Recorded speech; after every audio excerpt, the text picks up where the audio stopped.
Bonjour Elodie, Bonjour Emmanuel. je te remercie, j'ai pas eu l'occasion de te remercier d'accepter de faire ce témoignage qui, va témoigner de ton expérience, de Maman Cap. Tu fais partie des pionnières de l'accompagnement personnalisé, de groupe, le clan des Mamans Cap. Est-ce que, Elodie, tu peux, raconter aux mamans qui nous regardent, pourquoi tu as voulu t'inscrire au clan des Mamans Cap, il y a un peu plus de 3 mois maintenant? Eh bien, ma fille avait, 11 mois à peu près. Je venais de reprendre le travail et malgré toutes mes lectures, sur, l'éducation, qu'on appelait bienveillante, sur, comment faire pour concilier les besoins, je ne m'en sortais pas du tout et quand j'ai vu, l'accompagnement et le programme qui était fait, sur les 3 axes, je me suis dit: «Bon, je me lance». Ah, c'est la méthode qui t'avait, la méthode 3C, comprendre son enfant, connecter à soi, concilier les besoins. C'est ça Oui, qui t'a parlé, quand tu t'es tout à inscrite? fait, ouais. OK. Concrètement, comment toi, tu es la maman de Lucie, Oui, donc Lucie qui a 2 ans. 18 mois. Et moi, elle a presque 2 ans, ouais. Comment ça se passait avec elle et comment ça se passe maintenant? Alors Lucie, elle venait de rentrer à la crèche, donc c'était très difficile, pendant 3 4 semaines et puis, enfin, on n'arrivait pas à s'en sortir. Moi, je culpabilisais un peu d'avoir beaucoup de travail, mais en même temps, j'en avais besoin. Je ne savais plus, où j'en étais et elle devait le sentir et donc les relations à l'intérieur de la famille, c'était très difficile. Ouais, moi, je me rappelle d'un des mots dans le questionnaire, c'est que tu disais que tu étouffais. Oui, oui, parce que, on se levait le matin. On partait à la crèche, après, j'avais le travail, donc j'enchaînais, je rentrais le soir, j'allais la récupérer directement à la crèche, donc j'avais pas 1 minute à moi, jusqu'à ce qu'elle s'endort. Elle s'endormait très tard le soir parce qu'à l'époque, on faisait pas, d'accompagnement au sommeil, donc c'était, vraiment, très, très difficile. Ouais, tu avais vraiment l'impression de subir ton quotidien de maman, je me rappelle, Ah hein. oui, C'est OK, hein, maintenant tu vis une toute autre situation. Qu'est-ce que le clan des Mamans Cap, t'a apporté à toi en tant que femme et en tant que mère? Qu'est-ce que tu en retires? Est-ce que tu peux raconter, ta transformation de 3 mois? ouais. Bah, au départ, au début des 3 mois, on est parti plutôt en direction de comprendre son enfant et puis on s'est rendu compte que finalement, il fallait se comprendre soi pour comprendre, plus facilement les autres et notamment, son enfant. Donc, au fur et à mesure de l'accompagnement, des exercices, que tu nous proposes, j'ai fait la paix avec moi-même. Je me suis plus comprise, je suis rentrée en empathie avec moi-même, voilà, je suis pas parfaite, je ne suis pas parfaite, je suis pas censée être toujours au top, ça m'a un peu fait déculpabiliser. Ensuite, j'ai accompagné, Lucie, plus facilement, parce que je me sentais moins, étouffée justement. J'ai pris conscience qu'elle avait besoin de moi. En fait, tout simplement, la base, on va dire et le 3e pilier, c'est que j'ai réussi à à différer mes besoins.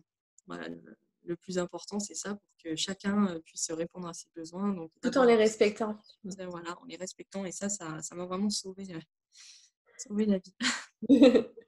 Alors, on va pas raconter comment parce que le contenu du programme, il est protégé, mais au cours de l'accompagnement, il s'est passé un truc, assez fou chez toi, où depuis, c'est pas que tu t'es révélée, connectée à toi, pour reprendre tes mots, tu m'as dit que tu t'étais découverte. Oui.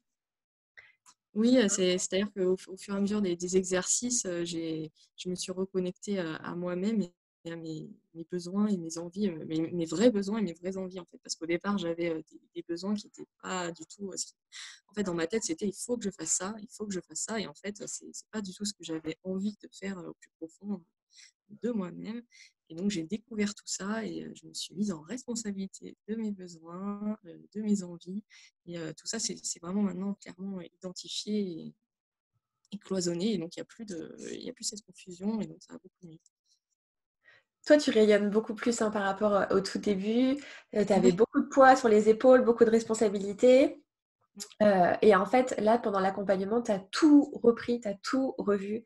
Ton regard sur l'enfant, ton regard sur toi-même, le Mmh. regard sur ton enfant, sur ce que toi tu voulais plus tard, sur ce que tu étais vraiment, ton essence, tu étais vraiment connecté à qui tu es pour te révéler et tu as pris plein de décisions, qu'on va pas révéler ici, mais tu as pris plein de décisions, quoi. Après moi c'est comme tu veux, mais je veux pas que tu te sentes, trop exposée, mais tu as pris plein de décisions pour toi en tant que femme qui changent radicalement ta vie aujourd'hui, qui auront des impacts plus tard et qui font que là, pour le coup, tu as vraiment l'impression de te sentir d'être la maman dont Lucie a besoin à tous les points de vue, en tant que femme, en tant que modèle, où là, tu vas pouvoir lui apporter un modèle dont tu es fière et en tant que mère par rapport à l'accompagnement quotidien à ses côtés. C'est comme ça que je vois, moi, quand j'ai lu toutes tes réponses au questionnaire. Oui, parce que je pensais qu'au départ, pour être un modèle, pour être la maman que je voulais être, il fallait que je me calque sur un modèle, sur quelque chose, en fait, sur des actions à faire et en fait, c'est simplement être, quand on est bien, quand on suit, en fait, on est aligné et qu'on suit son chemin de vie, ben, on est un modèle par nature. On n'a pas besoin de suivre des modèles ou d'être, collé à quelque chose qu'on voit et qu'on dit: «Ah bah ça, ce serait bien». En fait, non. C'est pas du tout ça, c'est être, soi-même et mais naturellement, en fait, notre enfant, bah, il va nous regarder puis il va dire: «Bah, j'ai envie d'être comme ça ou pas», j'imagine, voilà, ma maman, elle est bien donc je sais pas. Tu as En compris que fait, quand tu voilà. étais vraiment toi, tu étais assez. Oui, c'est ça. Voilà, c'est bien résumé. Est-ce qu'il y a quelque chose que tu as envie d'ajouter sur, ce que tu as vécu pendant l'aventure, ce qui t'a le plus apporté, ce que tu as envie de partager aux mamans qui nous regardent? Ou tu penses qu'on a fait le tour? C'est OK, il y a pas de mauvaise réponse, hein, vas-y avec ton cœur. Bah, moi, au départ, l'accompagnement, comme je te disais, je pensais que c'était surtout axé sur, notre relation avec notre enfant actuellement. Mais en fait, ça va beaucoup plus loin que ça. C'est vraiment une remise en question, totale et un recadrage, par rapport à soi-même et après ça rayonne sur les relations, bah, avec son conjoint, avec son enfant, avec, toute sa famille. Moi, je me sens vraiment différente aussi par rapport à mes propres parents, par rapport à tout le monde, en fait. Waouh! Je crois que c'est bien résumé. C'est c'est vraiment mon ambition de pas agir sur l'enfant ou de dire à la maman quoi faire. Il y a débat sur la non-violence, mais après, l'important, c'est d'être en empathie envers soi pour être en empathie envers son enfant. Et après, ça roule. Et après, on est sur son chemin. Je te remercie beaucoup, Elodie, d'avoir Ah, accepté de merci à faire toi. cette interview. Je t'embrasse fort et puis je te dis à bientôt. À très bientôt. Merci, Manuel.